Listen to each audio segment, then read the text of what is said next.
বিসমিল্লাহির রহমানির রহিম। সবাই কেমন আছেন? আজ আমি আপনাদের জন্য একটি নতুন ধরনের খাবার নিয়ে এসলাম।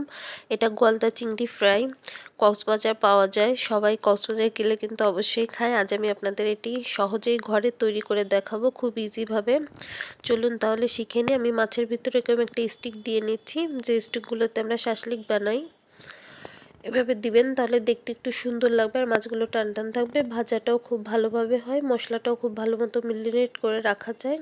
আমি সবগুলোতে এরকম স্টিক দিয়ে নিচ্ছি। এখানে আমি হাফ চা চামচ রসুন গুঁড়ি দিয়ে দিচ্ছি।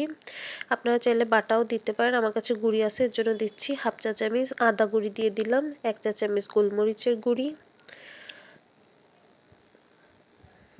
স্বাদ মতো লবণ, আর 1 চা চামচ শুকনো মরিচের গুঁড়ি দিয়ে দিচ্ছি।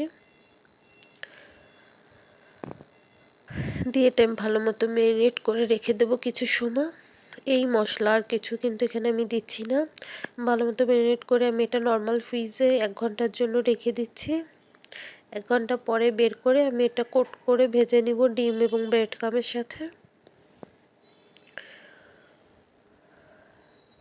দেখতে কিন্তু খুব সুন্দর লাগছে। এভাবে স্টিকটা দেওয়ার চেষ্টা করবেন, তাহলে ভালো দেখা যাবে। আমি এখন 1 ঘন্টা ফ্রিজ থেকে রেখে চলে আসলাম। আমি একটু ডিমের সাথে লবণ দিয়ে ডিমটা ফেটিয়ে নিচ্ছি। আমি তাওয়ায় তেল গরম করতে দিয়ে দিয়েছি, যেটা আমি ভেজে নেব। এখন মাছগুলো আমি ডিম দিয়ে কোট করে নিচ্ছি। সব মাছগুলো আমি ভালো মতো ডিম দিয়ে কোট করে নিলাম।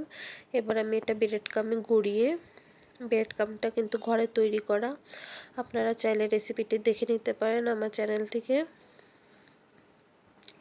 আমি ব্রেড ক্রাম দিয়ে মাছগুলো খুব ভালো মতো কোট করে নিচ্ছি, চারিপাশ দিয়ে ঘুরিয়ে ঘুরিয়ে। তারপরে আমি তেলের মধ্যে দিয়ে দেব।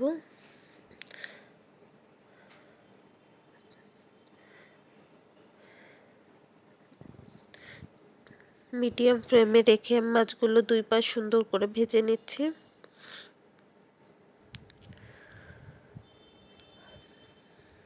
দেখুন কি সুন্দর লোভনীয় লাগছে।